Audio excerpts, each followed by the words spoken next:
آخر کار اس نے اپنا عہد و پیمان توڑ دیا. کعب بن اسد نے، جو کہ بنو قریظہ کا سردار تھا، اور ذمہ داریوں سے آزاد ہو گیا جس نے مسلمانوں کے ساتھ طے کی ہوئی تھی، اور مشرکین کے ساتھ جنگ میں شریک ہو گیا. مشرکین کو سامان رسد بھیجنے لگا، جن میں سے ایک مرتبہ 20 اونٹ بھیج رہا تھا، جو مسلمانوں نے چھاپا مار کے اس رسد کو روک لیا. ایک اوپن وائلیشن اور بدعہدی تھی جو اب بنو قریظہ کر رہا تھا. ایسے میں صحابہ کرام اور آپ صلی اللہ علیہ وسلم کے دل کا حال سوچے.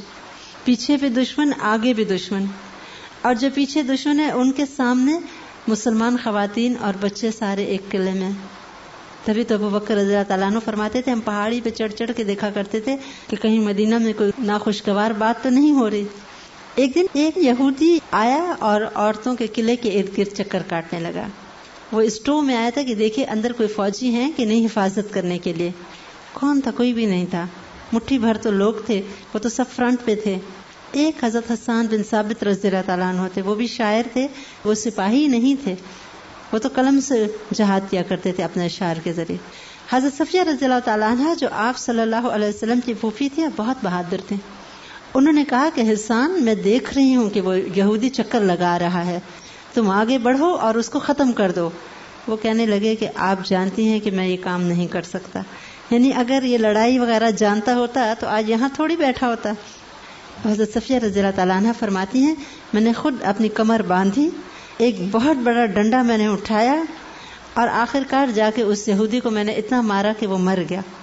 اب میں نے حسان بن ثابت کو کہا کہ چلیے میں نے اس کو مار دیا، جا کے آپ اس کا سر کاٹیں اور یہودیوں کی طرف پھینک آئیں تاکہ وہ ڈر جائیں. انہوں نے کہا کہ یہ تو میں نہیں کر سکتا. کہتی ہیں میں نے اس کا سر بھی جا کے خود کاٹا اور جا کے دور تک پھینک دیا تاکہ یہودی دیکھیں اور سمجھیں کہ اندر فوجی ہیں، آئندہ وہ اس طرف نظر اٹھانے کی جرت نہ کر سکیں. قریش کی خواتین بہت ہی بہادر اور جری قسم کی ہوا کرتی تھیں. ان کی اس ہمت کی وجہ سے یہودیوں کو یہ امپریشن پڑا کہ قلعے کے اندر فوجی ہیں اور عورتوں کی حفاظت ہو رہی ہے. لہٰذا پھر انہوں نے جرت نہیں کی دوبارہ اس طرف آنکھ اٹھا کے دیکھنے کی. لیکن یہ جو قریش مکہ کا لشکر احزاب آیا ہوا تھا، ان کے ساتھ پوری طرح شامل تھے. آپ صلی اللہ علیہ وسلم کو جب یہ خبر پہنچی کہ بنو قریظہ نے بدعہدی کر دی ہے اور عہد توڑ کے وہ کھلم کھلا اب احزاب کے ساتھ ہو گئے ہیں، تو آپ صلی اللہ علیہ وسلم نے انصار کے 3-4 معزز صحابہ کرام کو بھیجا کہ آپ جائیں خود بنو قریظہ سے ملاقات کریں اور دیکھیں کہ اس خبر میں کس حد تک سچائی ہے. اگر تو یہ خبر جھوٹی ہے تو علل اعلان آ کے بتا دینا، اور اگر یہ خبر سچی ہے تو پھر خفیہ طور پہ بتانا تاکہ باقی مسلمانوں کی ہمت نہ ٹوٹے. وہ جب گئے اور اس سردار سے ملے تو اس نے اور باقی یہودیوں نے آپ صلی اللہ علیہ وسلم کی شان میں بہت گستاخی کی باتیں کی، صحابہ کرام کو گالیاں بھی دیں. انہوں نے کہا تمہارا تو معاہدہ ہے آپ صلی اللہ علیہ وسلم سے. کہنے لگے کیسا معاہدہ؟ کون سا معاہدہ؟ ہمارا کوئی معاہدہ نہیں ہے. اوپنلی انہوں نے اناؤنس کر دیا کہ ہم نے اپنا معاہدہ توڑ دیا ہے. اب تو کوئی شک و شبہ کی گنجائش ہی نہیں رہ گئی تھی.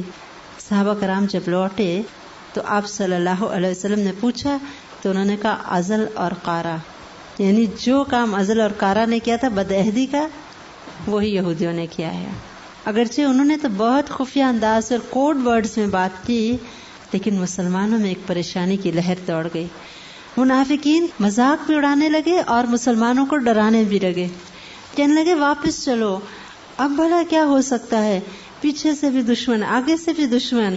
حال یہ تھا مسلمانوں کے کلیجے منہ کو آ رہے تھے اور اندر وہ بیٹھے شرارت کر رہے تھے اور مسلمانوں کی ہمت توڑ رہے تھے. اسی کا ذکر قرآن پاک میں آتا ہے وَإِذَاغَتِ الْأَبْصَارُ وَبَلَغَتِ الْقُلُوبُ الْحَنَاجِرَ وَتَظُنُّونَ بِاللَّهِ الظُّنُونَ. اور جب نگاہیں کج ہو گئیں، دل حلق میں آ گئے، تم لوگ اللہ کے بارے میں طرح طرح کے گمان کرنے لگے. اس وقت مومنوں کی آزمائش کی گئی اور انہیں شدت سے جھنجھوڑ دیا گیا. هُنَالِكَ ابْتُلِيَ الْمُؤْمِنُونَ وَزُلْزِلُوا زِلْزَالًا شَدِيدًا. جس شدت سے ہلا مارے گئے. اتنی انسرٹنٹی ہے اور اتنا خوف ہے، کچھ پتہ نہیں کہ اب ہوتا کیا ہے. ایسے میں اب منافق آ گئے، کہنے لگے ہم تو واپس جاتے ہیں. ہم تو دشمنوں کے سامنے ہیں اور ہمارے گھر بھی کھلے ہیں، ہمارے گھر تو ویسے بھی شہر سے باہر ہیں، ہم تو جا رہے ہیں۔ ایسے میں مسلمانوں کی بھی کچھ لوگوں کی ہمت پسپا ہونے لگی، اور یہی تو وہ چاہتے تھے، اندر رہ کے مسلمانوں کی ہمت توڑی جائے، اور باتیں وہ غلط نہیں کر رہے تھے۔ بہت بڑا امتحان تھا مسلمانوں کا، زلزلوا زلزالا شدیدا، شدت سے ہلا مارے گئے۔ اس کے بعد آپ نے حالات سے نمٹنے کا پروگرام اس طرح بنایا کہ کچھ لوگوں کو مدینہ منورہ کی نگرانی کے لیے محافظ بنا کے واپس بھیج دیا، تاکہ مسلمانوں کو غافل دیکھ کے یہود کی طرف سے کوئی اچانک حملہ نہ ہو جائے عورتوں اور بچوں پہ۔ اسی طرح آپ صلی اللہ علیہ وسلم نے بنو غطفان کے دونوں سرداروں کو مدینہ کی پیداوار کا کچھ حصہ دے کے مصالحت کرنے کی تجویز صحابہ کرام کے آگے پیش کی۔ بنو غطفان کون تھے؟ قریش کے ساتھ مل کے آئے ہوئے تھے لڑنے۔ آپ نے صحابہ کرام کو کہا ہم ایسے کرتے ہیں، مدینہ منورہ کی کچھ پیداوار ان کو آفر کرتے ہیں تاکہ وہ قریش کو چھوڑ کے ہٹ جائیں۔ لیکن انصار صحابہ کا ایمان دیکھے، کہنے لگے اللہ کے رسول صلی اللہ علیہ وسلم، اب جب کہ اللہ نے ہمیں ہدایت سے سرفراز فرمایا، آپ کے ذریعے عزت بخشی، ہم انہیں اپنا مال دیں؟ ہم تو اللہ کی قسم انہیں اپنی تلواریں صرف دیں گے۔ آپ صلی اللہ علیہ وسلم نے ان کی رائے کو درست قرار دیا اور کہا جب میں نے دیکھا کہ سارا عرب ایک کمان کھینچ کے تم پر آ پڑا ہے تو محض تمہاری خاطر میں یہ کام کرنا چاہتا تھا، یعنی تم لوگ محفوظ رہو۔ لیکن ان کا ایمان ایسے تھا، انہوں نے کہا نہیں اللہ کے رسول ہم لڑیں گے۔ پھر اللہ کی مدد آتی ہے۔ جو لوگ اللہ کے بھروسے پہ ہوتے ہیں اور پورے یقین اور طاقت کے ساتھ اللہ پہ توکل رکھتے ہیں تو پھر اللہ تعالی کائنات کی بہت سی چیزوں کو ان انسانوں کے ہم نوا کر دیتا ہے۔ جیسے کہ ہم نے دیکھا بدر میں فرشتے آ گئے، اب کہ اللہ تعالیٰ نے مزید مدد بھیجی۔ ہوا یہ کہ بنو غطفان کا ایک شخص جس کا نام نعیم بن مسعود تھا، وہ آپ صلی اللہ علیہ وسلم کے پاس آ گیا اور کہنے لگا کہ اللہ کے رسول صلی اللہ علیہ وسلم میں اسلام لے آیا ہوں اور میری قوم کو میرے اسلام کا علم نہیں، آپ جو کام چاہیں مجھ سے لے لیں۔ آپ صلی اللہ علیہ وسلم نے فرمایا کہ تم صرف ایک آدمی ہو، یعنی تمہارے ذریعے کوئی بہت بڑی فوجی مہم تو نہیں ہو سکتی، تم جتنا ممکن ہو احزاب کی حوصلہ شکنی کرو، یعنی جاؤ اور تدبیر کے ذریعے ان کی ہمت کو توڑ دو۔ لہٰذا نعیم فوراً بنو قریظہ کے پاس گئے اور ان کو کہنے لگے تم لوگ جانتے ہو میرا تم لوگ کے ساتھ بہت محبت کا اور خصوصی تعلق ہے، اور میں جو کہوں گا تم لوگ کی خیرخواہی میں کہوں گا۔ انہوں نے کہا ہاں یہ تو صحیح بات ہے۔ یہ کہنے لگے دیکھو یہ جو قریش ہیں ان کے تو نہ یہاں گھر بار ہیں، نہ بال بچے ہیں، نہ ان کی کوئی یہاں پہ تجارت ہے، نہ مال و دولت ہے۔ اگر ان کو شکست ہوئی کل کو یا پریشانی ہوئی، یہ تو محاصرہ اٹھا کے گھروں کو واپس چلے جائیں گے، بگڑے گا کچھ تو تم لوگوں کا بگڑے گا۔ تم لوگ کے گھر بار، مال و دولت، باغات سب یہاں ہیں، تم لوگ مسلمانوں کے ساتھ بیٹھے ہوئے ہو، لہذا مسلمان تو تمہیں چھوڑیں گے نہیں اگر قریش کل کو چلے گئے۔ وہ چونک پڑے، انہوں نے کہا واقعی یہ صورت تو ہم نے سوچی ہی نہیں تھی کہ اگر قریش پلٹ گئے تو ہمارا کیا بنے گا۔ انہوں نے کہا یہ تو بہت غلط ہو گیا ہم سے معاملہ، اب کیا کریں؟ انہوں نے کہا اب ایسے کرو کہ اگر قریش تمہیں حملہ کرنے کا کہیں، تم لوگ انہیں کہو کہ ہمیں بطور یرغمال چند لوگ رکھ دو ہمارے پاس، یعنی تمہارے کچھ لوگ ہمارے پاس ہوں گے تو ہمیں گارنٹی رہے گی کہ کل کو تم لوگ ہمیں چھوڑ کے نہیں جاؤ گے۔ وہ کہنے لگے ہاں یہ ٹھیک ہے۔ ادھر پلٹ کے قریش کے باقی لشکروں کے پاس گئے، کہنے لگے بنو قریظہ سے ہو کے آ رہا ہوں، وہ تو بڑا پچھتا رہے ہیں کہ ہم نے کیوں آپ صلی اللہ علیہ وسلم سے بدعہدی کی ہے۔ اب وہ کہہ رہے ہیں ہم کچھ ایسا کریں کہ دوبارہ محمد صلی اللہ علیہ وسلم سے ہمارا معاملہ ٹھیک ہو جائے، ہوشیار رہنا، وہ لوگ تم سے تمہارے لوگ یرغمال کے طور پہ مانگیں گے اور پھر ان لوگوں کو آپ صلی اللہ علیہ وسلم کے حوالے کر دیں گے، یہ ظاہر کرنے کے لیے کہ ہم آپ کے ساتھی ہیں۔ دیکھو اگر وہ تمہارے لوگ مانگے تو ہرگز نہ دینا۔ اب قریش نے سوچا کہ چیک کر لیا جائے یہ بات کس حد تک صحیح ہے، لہٰذا جمعے اور ہفتے کی درمیانی رات انہوں نے بنو قریظہ کو پیغام بھیجا کہ آج رات یا صبح آپ لوگ حملہ کر دیں مسلمانوں پہ۔ بنو قریظہ نے کہا کہ ہمیں کیا پتا، کل کو آپ لوگ تو خود واپس چلے جائیں اور ایسے نہ ہو کہ ہمیں چھوڑ دیں اور مسلمان جو چاہیں ہمارے ساتھ کریں، تو آپ ایسا کیجئے اپنے چند لوگوں کو بطور یرغمال ہمارے حوالے کر دیں تاکہ ہمیں تسلی رہے کہ کل کو آپ ہمیں چھوڑ کے نہیں جائیں گے۔ اور دوسری بات یہ کل تو ہفتے کا دن ہے، وہ تو سبت کا دن ہے، ہم تو ہفتے کے دن حملہ نہیں کریں گے۔ نعیم نے کہا دیکھا یہ بہانے ہیں بنو قریظہ کے. میں نے آپ کو پہلے ہی کہا تھا نا, حملہ بھی نہیں کرنا چاہتے, ٹال مٹول کر رہے ہیں اور آپ سے بندے بھی مانگ رہے ہیں. اس طرح بنو قریظہ اور احزاب کے درمیان پھوٹ ڈال دی انہوں نے. دشمنوں نے ایک جاسوس آپ صلی اللہ علیہ وسلم کی طرف بھیجا کہ ٹو لگاؤ مسلمانوں میں جا کے کہ کیا واقعی یہ خبر جو بنو قریظہ کی ہمیں آ رہی ہے, بدعہدی ہو رہی ہے, یہ صحیح ہے یا غلط ہے. تو کسی نے آپ صلی اللہ علیہ وسلم سے اس اثناء میں پوچھا کہ کیا واقعی بنو قریظہ ہمارے ساتھ ہیں اور مشرکین کو دھوکہ دے رہے تھے, کیا آپ نے ایسے کہا تھا کرنے کو؟ تو آپ صلی اللہ علیہ وسلم نے بہت زومانی سا جملہ بولا کہ شاید کہ ہم نے کہا ہو, شاید کی بات ہے اور شاید کہ ہم نے کہا ہو.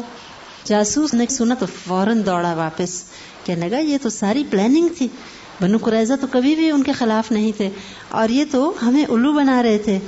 ایسے میں قریش کو بہت بڑا ایک جھٹکا لگا. 1 مہینہ گزر چکا تھا.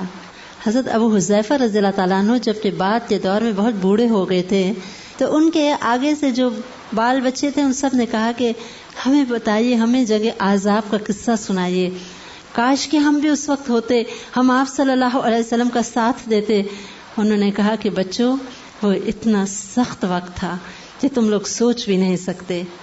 انہوں نے کہا کہ حال یہ تھا, ایک رات شدید سردی تھی, بھوک سے برا حال تھا ہم لوگوں کا, کپڑے اتنے کم تھے کہ میرے اوپر جو کمبل تھا اگر میں اس کو ٹانگ پہ کھینچتا تھا تو میرا سر کھل جاتا تھا, سر کی طرف کھینچتا تھا اپنے آپ کو گرم کرنے کے لیے تو پاؤں کھل جاتے تھے. آخر میں نے اپنا سر اپنے گھٹنوں کے اندر دے دیا اور اپنے اوپر کمبل ڈال دیا تاکہ میں پوری طرح گرم رہوں. اور تمام صحابہ کا یہی حال تھا. شدید ٹھنڈی ہوا چلنے لگی, ایسی سرد کہ دانت سے دانت بچ رہے تھے. ایسے میں آپ صلی اللہ علیہ وسلم نے کہا, کون ہے جو جائے اور عذاب کی خبر لے کے آئے لشکر کی, دشمنوں کا جو لشکر ہے, یعنی جاسوس بن کے جائے. کہتے میں نے تو اپنا سر اور بھی اندر کر دیا کہ کہیں آپ صلی اللہ علیہ وسلم مجھے نہ بھیج دیں. اتنے میں آپ صلی اللہ علیہ وسلم نے میرا ہی نام پکارا. آپ کہتے ہیں میں نے کہا جی کیا کرتا, آپ کو انکار تو نہیں کر سکتا تھا, لیکن بہت مشکل لگ رہا تھا اس وقت آپ کی بات پہ لبیک کہنا. لیکن آخر میں اٹھ کھڑا ہوا تو مجھے انہوں نے کہا کہ دیکھو تم دشمنوں کی طرف جاؤ, ان کی ٹو لگا کے آؤ, لیکن دیکھو اور کچھ مت کرنا. کہتے ہیں جب میں اٹھ کھڑا ہوا تو آپ صلی اللہ علیہ وسلم نے میرے حق میں دعا فرمائی کہ اے اللہ, حذیفہ کے آگے سے اور پیچھے سے, دائیں سے اور بائیں سے اس کی حفاظت فرمانا. کہتے ہیں میں آپ صلی اللہ علیہ وسلم کی دعائیں لے کے نکلا اور آخر کار میں دشمنوں کے لشکر تک جا پہنچا. اندھیری رات تھی, شدید طوفانی ہوا چل رہی تھی, دشمنوں کے تمام چراغ وغیرہ بجھ رہے تھے, چولہے بجھ رہے تھے, اور یہ حال تھا کہ ان کی ہانڈیاں اور دیگیں بھی چولہوں پر سے الٹ الٹ جا رہی تھیں, ان کے خیمے اڑتے جا رہے تھے, ان کے اونٹ اور ان کے جانور اس ہوا اور طوفان سے پریشان ہو رہے تھے. ایسے میں جب ایک دم اندھیرا ہو گیا, آگ بھی بجھ گئی, تو ابو سفیان نے کہا ہوشیار رہنا, دیکھنا کہیں تمہارے درمیان دشمن کا کوئی آدمی نہ آیا ہو. کہتے ہیں میں نے فوراً اپنے ساتھ والے دشمن ساتھی کا ہاتھ پکڑ کے زور سے کہا تم کون ہو, کہیں ادھر سے تو نہیں آئے ہوئے؟ اس نے کہا نہیں میں تو فلاں فلاں ہوں. کہتے اس سے یہ فائدہ ہوا کہ اس کو پھر شک نہیں پڑا کہ میں کون ہوں. ایسے میں کہتے ہیں کہ ابو سفیان بہت پریشان بیٹھا تھا, کیونکہ رجب کا مہینہ شروع ہونے والا تھا جو ان کے ہاں حرمت والا مہینہ ہوتا تھا, اس میں ان کی خوب تجارت بھی ہوا کرتی تھی. اب ابو سفیان کو دوہری فکر تھی کہ اگر واپس نہیں لوٹتے تو یہ جو مہینے ہیں جس میں تجارت ہوتی ہے, مال و متاع آتا ہے, اس کا نقصان ہو جائے گا. اور دوسری طرف اب سامان رسد کی دشواری تھی, پیچھے سے جو یہودی بھیج رہے تھے اس کو بھی مسلمانوں نے روک لیا. خود لشکر 1 مہینہ ہو گیا تھا, محاصرے کے ہاتھوں تنگ آیا بیٹھا تھا. اوپر سے یہ جو شدید طوفانی ہوا چلی, اس نے رہی صحیح کسر بھی پوری کر دی. اب جب اس نے دیکھا کہ سب کچھ اڑ رہا ہے اور دیگیں الٹ رہی ہیں, لوگ پریشان ہیں, جانور پریشان ہیں, تو اس نے کہا کہ چلو واپس چلتے ہیں. حضرت ابو حذیفہ رضی اللہ تعالیٰ عنہ فرماتے ہیں کہ 2 مرتبہ بالکل ابو سفیان میرے سامنے تھا اور میں چاہتا ایک بار میں اس کو ختم کر سکتا تھا, لیکن آپ صلی اللہ علیہ وسلم کی نصیحت مجھے یاد آتی تھی کہ دیکھو اور کچھ نہ کرنا. کہتے ہیں آخرکار میرے سامنے لشکر نے روانگی کی تیاری شروع کر دی اور میں خوشی خوشی آپ صلی اللہ علیہ وسلم کے پاس سے خبر لے کے آیا. اتنے میں اس دوران جب صحابہ بہت پریشان تھے تو آپ صلی اللہ علیہ وسلم نے ان کو دعا سکھائی تھی اور وہ سب پڑھ رہے تھے، اللہم استر عوراتنا وآمن روآتنا. شدت سے دعائیں ہو رہی تھیں. اللہ کی مدد آئی. بعد میں پتہ چلا کہ وہ جبریل علیہ السلام تھے کہ فرشتوں کے ہمراہ شدت کی ہوا کے ذریعے ان کے دل کو اکھاڑ رہے تھے، ان کے اندر پریشانی ڈال رہے تھے، اور آخرکار انہوں نے سب کچھ ہونے کے باوجود واپسی کی راہ لے لی. ہوا اور فرشتوں کا آنا کوئی انہونی بات نہیں ہے، یہ تو فضا میں ہر وقت موجود ہیں.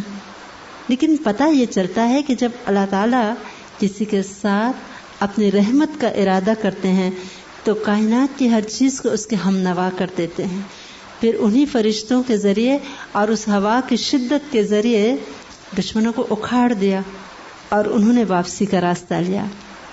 مخلص مسلمانوں کا ایمان اور بڑھ گیا. زادتہم ایمانا. ایک کے بعد ایک مشکل آتی اور اللہ کی مدد آتی، ان کے ایمان اور پختہ ہوتے جاتے تھے. اور صحابہ کرام وہ لوگ تھے جو بڑی سے بڑی مشکل میں بھی ہمت نہیں ہارتے تھے. سچ ہے، ہمت مرداں مدد خدا. اور وہ ایسے باہمت لوگ تھے کہ مشکل حالات میں بھی آپس میں چھیڑ چھاڑ، مذاق، ہنسی خوشی رہا کرتے تھے. یہ جب خندق کو کھود رہے تھے بڑا مشکل وقت تھا، بھوک، مشقت، سردی، تھکان. ایسے میں ایک صحابی تھے، چھوٹے بچے تھے نا، لڑکے تھے ینگ. تو وہ جب خندق کھودتے کھودتے وہ تھک گئے تو انہوں نے فالتو کپڑے اتارے اور اپنی کدال بھی رکھی اور فوراً سو گئے. باقی صحابہ کرام کو شرارت سوچی، انہوں نے اس کے کپڑے اور کدال چھپا دی. اب جب وہ اٹھے اور ڈھونڈے تو انہیں ملے ہی نہ. وہ رونے لگے. روتے روتے آپ صلی اللہ علیہ وسلم کے پاس شکایت لے کے گئے کہ ان لوگوں نے میرے کپڑے اور کدال چھپا دی، دیتے نہیں.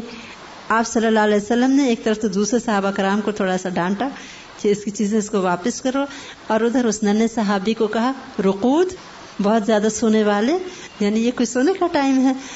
تو اس صحابی کو پھر کپڑے واپس ملے اور کدال، اور پھر انہوں نے کام شروع کر دیا. تو صحابہ کرام کو پڑھ کے حیرت ہوتی ہے، ایسا ایمان ہے. اور ویری نارمل ہیومن بینگس، مشکل ہے تو بھی ہنس بول رہے ہیں، چھیڑ چھاڑ کر رہے ہیں، جو تھوڑا بہت ہے وہ کھا کے شکر کر رہے ہیں، اور مشکل میں صبر کر رہے ہیں. اور اللہ تعالیٰ اسی لیے فرماتے ہیں ان اللہ مع الصابرین. بے شک اللہ تعالیٰ صابروں کے ساتھ ہے. وہ اپنا وعدہ سچ کر کے دکھاتا ہے.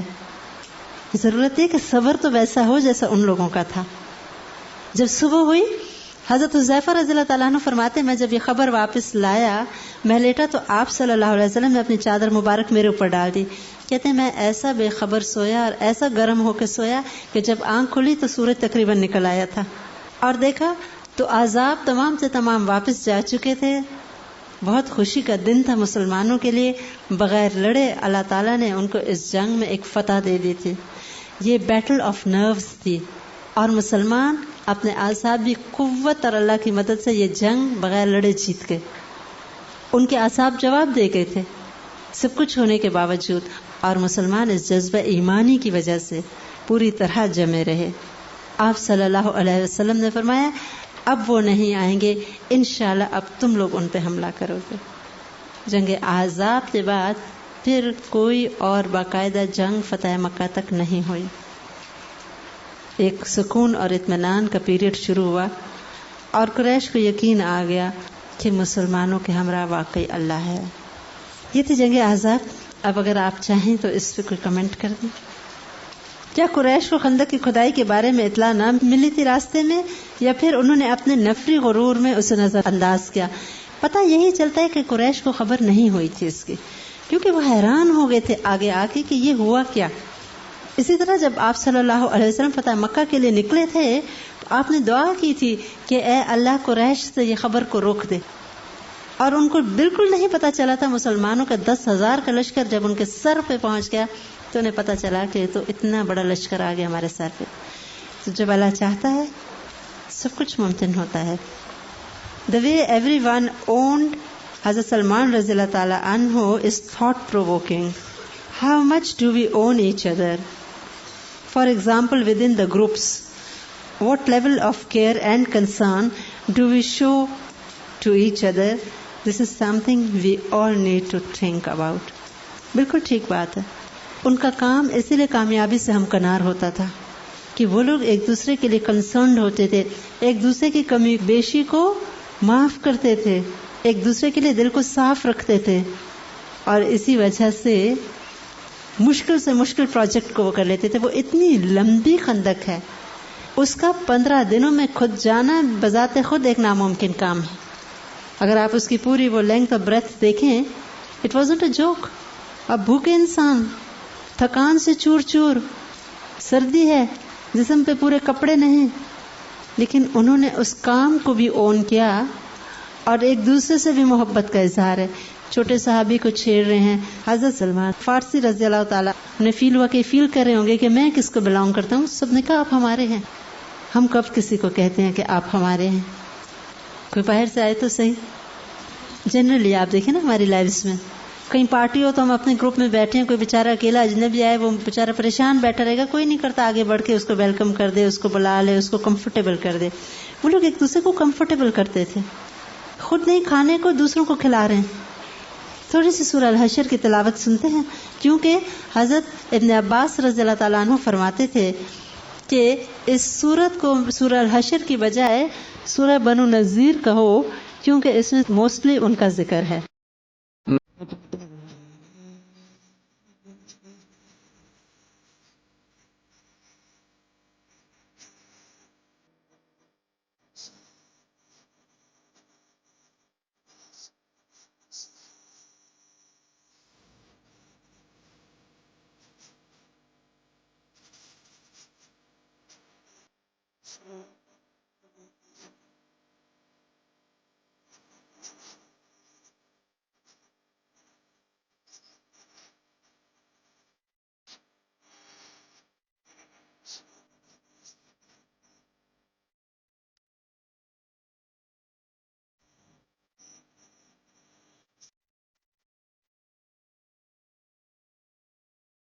واللہ علی کل شیء قدیر. واقعی اللہ تعالیٰ ہر چیز پہ قادر ہے, وہ جو چاہے کر سکتا ہے. بہت اچھا سوال ہے کہ آپ صلی اللہ علیہ وسلم بڑے بڑے دشمنوں کے خلاف اقدام کر رہے تھے, تو عبداللہ بن ابی کے خلاف کوئی قدم کیوں نہیں اٹھایا؟ جہاں اتنے بڑے بڑے یہود کے 3 بڑے قبائل سے آپ صلی اللہ علیہ وسلم نے ایک کے بعد ایک کو ڈیل کیا, تو یہاں کیا مسئلہ تھا؟ ایک یہ تھا کہ لوگ کہیں گے کہ مسلمان اپنے ہی مسلمان کو مار رہے ہیں. آپ صلی اللہ علیہ وسلم انتہائی کول مائنڈڈ انسان تھے. آپ صلی اللہ علیہ وسلم کا کوئی قدم عجلت اور جلد بازی پر منحصر نہیں ہوتا تھا. آپ صلی اللہ علیہ وسلم کی دور اندیش نگاہیں تھیں. آپ بہت دور تک دیکھتے تھے کہ ایک قدم اٹھانے کا کہاں تک ریپرکشن ہوگا, اس کے کیا کیا ری ایکشنز ہوں گے, اور کیا یہ قدم دعوت دین کے فیور میں جائے گا کہ اگینسٹ جائے گا. کیونکہ آپ صلی اللہ علیہ وسلم ہم انسانوں کی طرح جذباتی سوچ نہیں رکھتے تھے. آپ پوری طرح اپنے جذبات کو کنٹرول میں لے کے ڈیسیژنز لیتے تھے, اور ذاتی سطح سے بلند ہو کے سوچتے تھے. کبھی بھی پرسنلی اپنی خوشی کی خاطر یا اپنی تکلیف کی خاطر آپ نے کوئی پریکٹیکل قدم کسی انسان کے فیور میں یا اگینسٹ نہیں اٹھایا تھا. اور آپ صلی اللہ علیہ وسلم کی بہت سی کامیابیوں کے راز میں سے ایک یہ بھی بہت بڑا فیکٹر تھا. اور آپ کا سوال بہت اچھا ہے کہ وہ شخص اندر رہ کے اتنا ستا رہا ہے, سارے مسلمانوں کی فوج میں اور جماعت میں انتشار پیدا کرتا ہے, اضطراب پیدا کرتا ہے, ان کے مورائلز کو ڈاؤن کر رہا ہے, اور آستین کے سانپ والا رول وہ ادا کر رہا تھا, اندر رہتے ہوئے ڈسنا. جو لوگ پال رہے تھے, جو لوگ سپورٹ کر رہے تھے, جن کے ساتھ ایک جمعیت میں وہ شامل تھا, انہی کے لیڈر کے خلاف, کیونکہ یہ تو ڈائریکٹ آپ صلی اللہ علیہ وسلم کی اپوزیشن تھی جو وہ لوگوں کے اندر فتنے برپا کر رہا تھا. اور جیسے جگہ خندق میں بھی ہم نے دیکھا جو کچھ منافقین نے کیا, اور احد میں جو منافقین کا کردار تھا, یہ آپ صلی اللہ علیہ وسلم کے مشن کو بہت بڑی چوٹ لگانے والی بات تھی. اور آپ صلی اللہ علیہ وسلم مکمل طور پہ صبر کا ایک پیکر ہیں, اور آپ ہمیشہ ایک چیز کو انالائز کر کے اس کے انجام کو سامنے رکھ کے پھر قدم اٹھاتے تھے. اور ویسے بھی حضرت عائشہ رضی اللہ تعالی عنہا فرماتی ہیں کہ آپ صلی اللہ علیہ وسلم نے کبھی اپنی ذات کے لیے کسی سے انتقام نہیں لیا تھا. خلق العظیم تھا آپ صلی اللہ علیہ وسلم کا، بہت عظیم اخلاق تھا. اور یہ بہت بڑے اخلاق والے ہی کر سکتے ہیں کہ ذات کو تکلیف پہنچانے والے، اذیت دینے والے انسان کو مسلسل اگنور، درگزر. اور تو اور جب وہ مر گیا تو اپنا کرتا مبارک بھی ان کے بیٹے کی ریکویسٹ پہ کفن کے لیے عطا فرما دیا تھا. اور جب بیٹے نے کہا کہ آپ آ کے دعا پڑھیے، کیونکہ بیٹے بہت اچھے صحابی تھے، تو ان کی خاطر چل بھی پڑے تھے. کوئی مثال ایسی نہیں ہے know where in the history جہاں ایک انسان اتنی عظمت اور رفتوں کی بلندیوں کو پہنچ جائے. اور یہ حکمتیں ہم دیکھتے ہیں کہ آپ صلی اللہ علیہ وسلم کی بالکل درست تھیں.